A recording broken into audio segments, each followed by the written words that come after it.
কাহিনী শুনবেন? শুনেন তাহলে। মেবি 2019-এর লাস্টের দিকে বা 20-এর দিকে, 20-এর শুরুর দিকে, রমজান মাস। তো রমজান মাস, ওর সাথে আমার ইনস্টাগ্রাম অ্যাড। তখন হচ্ছে চাইছে, মানে জাস্ট আমি রিয়েক্ট দিতাম।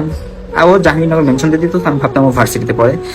পরে হচ্ছে আমি টেক্সট মেক্সট আমি করি নাই প্রথমে। ও সাডেনলি একদিন টেক্সট করলো যে হচ্ছে ওর বাসায় কারেন্ট নাই, নেট লাগবে। এটা হচ্ছে 27শে রমজান আই থিঙ্ক। পরে হচ্ছে ঠিক আছে কারেন্ট নাই, নেট লাগবে, আমার টেক্সট করলো। আমি বললাম ঠিক আছে, আমি দিয়ে দিলাম। পরে হচ্ছে ওর নাম্বার দিলাম, আমি ওকে হচ্ছে রিসার্চ করে দিলাম হচ্ছে নেট। পরে হচ্ছে নেট দেওয়ার পর আমি আর টেক্সট মেক্সট করিনি। পরে ও একদিন পরে আমাকে টেক্সট করছে, কেমন আছেন এই সেই, সরি আপনাকে হচ্ছে টাকা ব্যাক দিতে পারলাম না। পরে হচ্ছে ওকে, ব্যাপার না, অল্প কিছু তো। পরে ঈদের দিন, আই থিঙ্ক ঈদের দিন বলতেছে হচ্ছে আপনি আমার নতুন ফ্রেন্ড, আপনি আমাকে সালামি দিলেন না। পরে হ্যাঁ, আমি বিকাশে কিছু টাকা দিছিলাম সালামি। কিন্তু ওর সাথে কিন্তু আমার প্রায় কথা বলতাম, ঠিক আছে 3-4 মানে রেগুলার ঘন্টার পর ঘন্টা কথা হইতো। 3-4 মাস ওর সাথে আমি কথা বলছি, কিন্তু দেখা করিনি। হঠাৎ করে আমি একদিন বলি যে দেখা করতে, পরে সাভারে যাই, দেখা করি। ওর বড় বোনকে সাথে নিয়ে আসছিল, ওখান থেকেই ভালো লাগা, ওখান থেকেই রিলেশন আমাদের।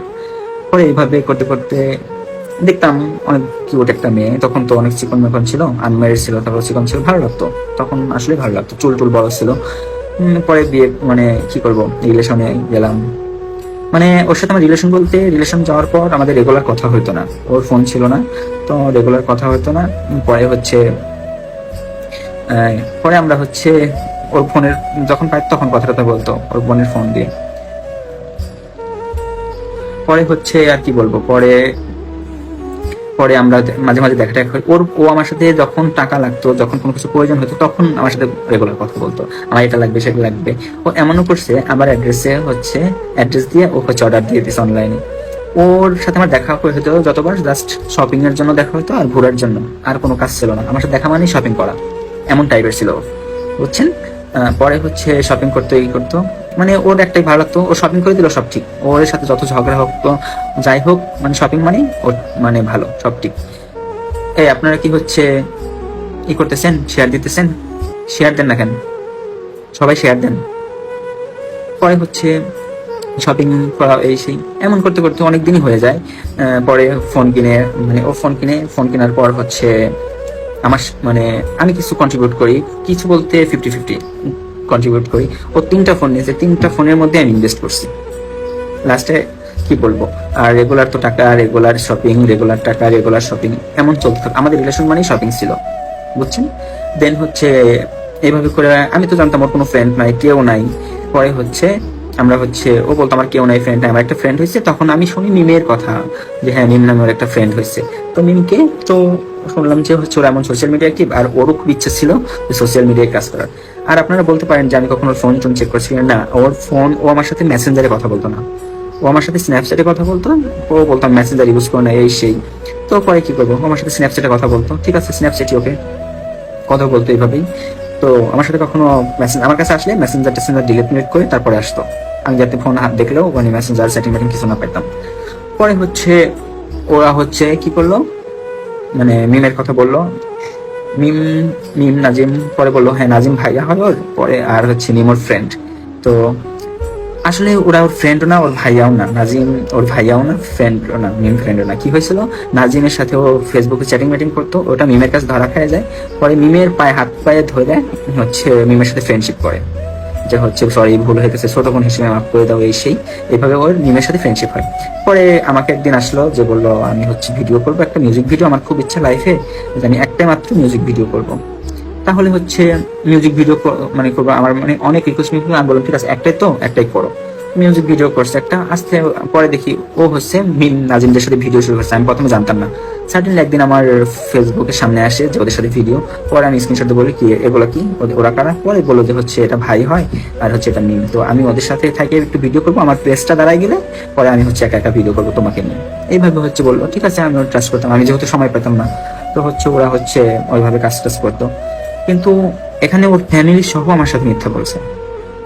ও যে রেগুলার দিনের পর দিন, মানে এটা আমি সেপ্টেম্বর অক্টোবরের কথা বলতেছি, দিনের পর দিন হচ্ছে মিমের বাসায় যে করে থাকতো। এটা আমি জানতাম না। আমি যদি ওদের বাসায় থাকলে আমার সাথে খুব কম কথা বলতো, মাঝে মাঝে টেক্সট বলতো, কল দিলে কল হচ্ছে রিসিভ করতো না। আমি যদি ওর বড় বোনকে কল দিতাম তখন হচ্ছে ওর বড় বোন হচ্ছে বলতো হচ্ছে ও ঘুমাচ্ছে, ও অসুস্থ। ওরে কল দিলে ও ফোনটা মাঝে টাঝে ধরে বলতো আব্বু বাসায় কথা বলা যাবে না এসে, কিন্তু ও স্টিল মিমের বাসায় থাকতো তখন। এমন করে দেখেন, একটা মেয়ে যখন একটা বাসায় থাকা শুরু করে, ওখানে যেখানে নাজিম মানে ওকে পছন্দ করতো, ওদের রিলেশন ছিল, তো ওখানে কি হইতে পারে বুঝছেন। আর আরেকটা দুঃখজনক বিষয় হচ্ছে নাজিম আর মিমের সম্পর্ক খুব খারাপ ছিল, ওদের মারা মানে ঝামেলা চলতো, অনেক সময় বেশিরভাগই ঝামেলা চলতো। পরে হচ্ছে ঝামেলা থাকতো, তো হচ্ছে ইনডাইরেক্টলি তানিশা হয়তো ফকিরের মাধ্যমে মানে মিমকে সাজেস্ট করে যে হচ্ছে ফকিরের কাছে যাও, গেলে হচ্ছে তোমাদের এই ঝামেলা আর থাকবে না, তোমাকে বকবে না বা মারবে না, এমন কিছু তানিশা শিখাই দেয়। পরে হচ্ছে মিম হচ্ছে তানিশার মাধ্যমে নাকি ফকিরের কাছে যায়, যেটা আমার শোনা। পরে হচ্ছে ওখানে যাওয়ার পর হচ্ছে ওকে কিছু একটা দেয় খাওয়ানোর জন্য। অক্টোবরের 15 তারিখে হচ্ছে নাজিমকে খাওয়ায়। ওই দিনই নাজিম আর মিম ঝগড়া করে মিমকে হচ্ছে বাপের বাড়ি দিয়ে আসে। স্টিল তখন আমার সাথে তানিশার কন্ট্যাক্ট হয়, কথা হয়। ওরা স্টিল তখন তানিশা নাজিমের বাসায়, ওই তখন থেকে ওদের বাসায়। এখন কি বলবো, ওদের পরে অক্টোবর নভেম্বরের 5 তারিখে মিম নাজিমের ডিভোর্স হয়ে যায়। মিম নাজিমের ডিভোর্স হওয়ার পর আমি তানিশার সাথে 5 তারিখে, কিন্তু তানিশা আমার সাথে সারাদিন ছিল। ওদের ডিভোর্স হওয়ার পরে আমি হচ্ছে 5 তারিখ ঘোরার পর আমি রাতে কল দিয়ে, কল ধরে না, কন্ট্যাক্ট নেই, মানে 5 তারিখ রাত থেকে, নভেম্বরের 5 তারিখ রাত থেকে আমাদের কন্ট্যাক্ট অফ একদম। পরে হচ্ছে কন্ট্যাক্ট অফ হওয়ার পর কি হলো, আমি খুঁজে পাচ্ছি না, ওর বোনকে কল দেই, মানে ও বলে হচ্ছে বাসায় ঝামেলা চলতেছে। ঠিক আছে, ঝামেলা চলতেছে বলো। তারপরে হচ্ছে ওর আম্মুর সাথে কথা বলি, ওর বলতেছে হচ্ছে ওর আব্বু কোথায় পাঠিয়ে দিছে, মানে এক একজন এক এক ধরনের কথা বলতো আমাকে। পরে হচ্ছে কেউ হচ্ছে সঠিক ইনফরমেশন দিচ্ছিল না। এমন করে করে করে করে ও 13-14 নভেম্বরে ওর আম্মু আমাকে ফোন দিয়ে বলে যে হচ্ছে তোমার সাথে কিছু ইম্পর্টেন্ট কথা আছে, তুমি দেখা করো। তো হচ্ছে আমি হচ্ছে 19 নভেম্বর হচ্ছে যাই প্রান্তিক গেট জাহাঙ্গীরনগর ইউনিভার্সিটির, ওখানে দেখা করবে তানিশা নামের সাথে। পরে ওর সাথে দেখা করার পর ওরা মোর ফোন দিয়ে আর ফোন ধরে না, দেখা করে না, দেখা করে না, দেখা করে না। পরে হচ্ছে আমি ভাবলাম তাহলে হয়তো নাজিমদের সাথে যেহেতু কথা টথা বলতো, তাহলে হচ্ছে হয়তো নাজিম ওর অ্যাড্রেস জানতে পারে কয়ে আসছে। তো আমি নাজিমের সাথে দেখা করি। ওর দিন হচ্ছে 19 নভেম্বর, ওর সাথে দেখা করি। ওর কাছে আমি সবকিছু খুলে বলি, ওর সাথে আমার রিলেশনের বিষয়ে, ওর সাথে আমার সবকিছু খুলে বলি। পরে হচ্ছে নাজিমের চোখ টুকু লাল হয়ে যায়, বলে হচ্ছে মানে ও তো বিশ্বাসই করে না যে আমার সাথে রিলেশন ছিল। ও তো কখনো শেয়ার করে নাই যে হচ্ছে প্লাবনের সাথে, মানে ও স্টিল মানে নাজিমদের সামনে স্টিল নিজের হচ্ছে সিঙ্গেল দাবি করতো। এই জন্য আবার নাজিমের এক ফ্রেন্ডের সাথেও রিলেশন করছে, যাতে হচ্ছে মিম সন্দেহ না করে। সেই জন্য নাজিমের ফ্রেন্ডের সাথে ও রিলেশন করছে। তারপরে হচ্ছে রিলেশন করতে হবে। পরে হচ্ছে আমি নাজিমের সাথে কথা টথা বলে যখন আমি গাড়িতে উঠবো, ওই মুহূর্তে তানিশার আম্মু আমার ফোন দিছে, বলতেছে তুমি আমার মেয়ের জামাইকে কি বলছো, তুমি আমার মেয়ের জামাইকে কি বলছো, ওদের সংসারে ঝামেলা লাগাইতেছো কেন? আমি বললাম আপনার মেয়ের জামাই মানে আপনার মেয়েকে বিয়ে দিয়েছেন কই আবার? বলতে কেন তুমি বুঝো না আমি কার সাথে বিয়ে দিয়েছি? তার মানে হচ্ছে দেখছেন, মানে ডিভোর্সের আগেই ওদের বিয়ে হয়ে গেছে, মানে হচ্ছে 19 তারিখেই 13-14 তারিখে ওদের বিয়ে হয়ে গেছে। কিন্তু কে বললেন তানিশা ভার্জিন, ভাই প্রেগনেন্ট হয়ে গেছে, ভার্জিন কেমনে থাকে?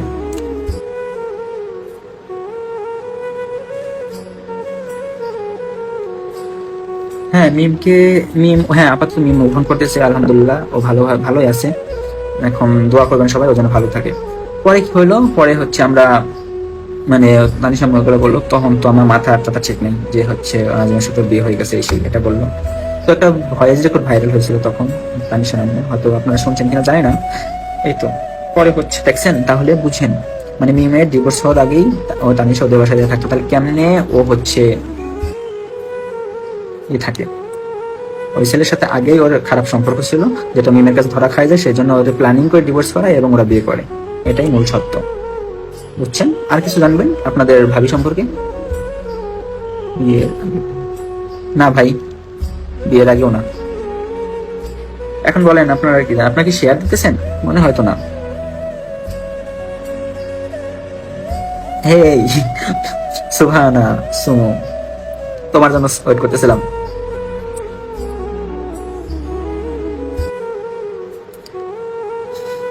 ওর ফ্যামিলি কেমন? ওর বাপ মায়ের মধ্যে ভালো সম্পর্ক নাই। ওর মা থাকে নানুর বাসায়, ওর বাপ ঘোরাধুরা। সময় পাচ্ছি না চুল কাটার জন্য, সেই জন্যই হচ্ছে অফিস ভার্সিটি সব মিলে অনেক ঝামেলায় আছি তো আপু, সময় পাচ্ছি না, চুল বড় হয়ে গেছে। কেউ টাকা পাঠান, চুল কাটাই ফেলবো। সরি সরি, মজা করলাম। কি বলছে কে? আহ, মিম, না না না, ও হচ্ছে পড়াশোনা করে না, ওর পড়াশোনা বন্ধ করে দিছিল নাজিমের সাথে বিয়ের পরে। ওকে আর কোথাও যাইতে দেয় নাই, পড়াশোনা করতে দেয় নাই। ওকে খুব বিশ্রী ভাবে ট্রিট করছে, বুঝছেন, বিশ্রী ভাবে ঠকাইছে।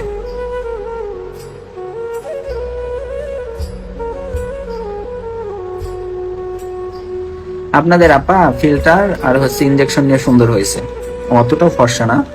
পরে ইনজেকশন স্যালাইন ট্যালাইন নিয়ে সুন্দর হয়েছে। কি একটা ইনজেকশন, গ্লুটা থায়ামিন নাকি একটা ইনজেকশন বেরোয়েছে না, এগুলো ইউজ করে সুন্দর হয়েছে। ঠিক আছে, খোঁজ নিয়ে দেখেন।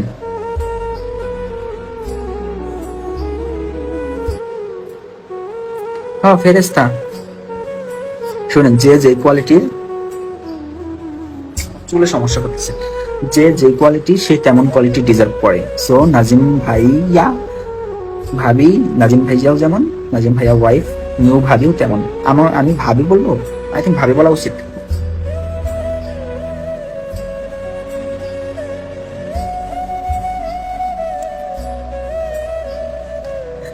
শাড়ি তার চৈতি, ওর ফ্যামিলি কিভাবে এগুলো সাপোর্ট করে?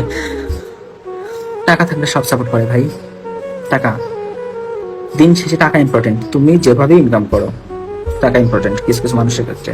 সো যেভাবে ইনকাম করো, বুঝছেন?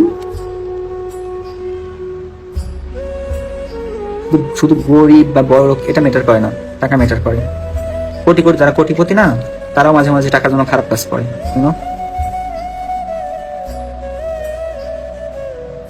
ভাই পাপড়ি ইসলাম ভাইরাল কি বুঝি না, আমাকে হচ্ছে ফেক পেজ দিয়ে কি অবস্থা একটা করছে। আপনারা কি এটুকু বুঝেন না যে হচ্ছে ওগুলা ফেক পেজ? আপনারা তো মানে একটা কিছু ইস্যু পাইলে ওটা নিয়ে মানে ইস্যু করেন, ওটাই অরিজিনাল।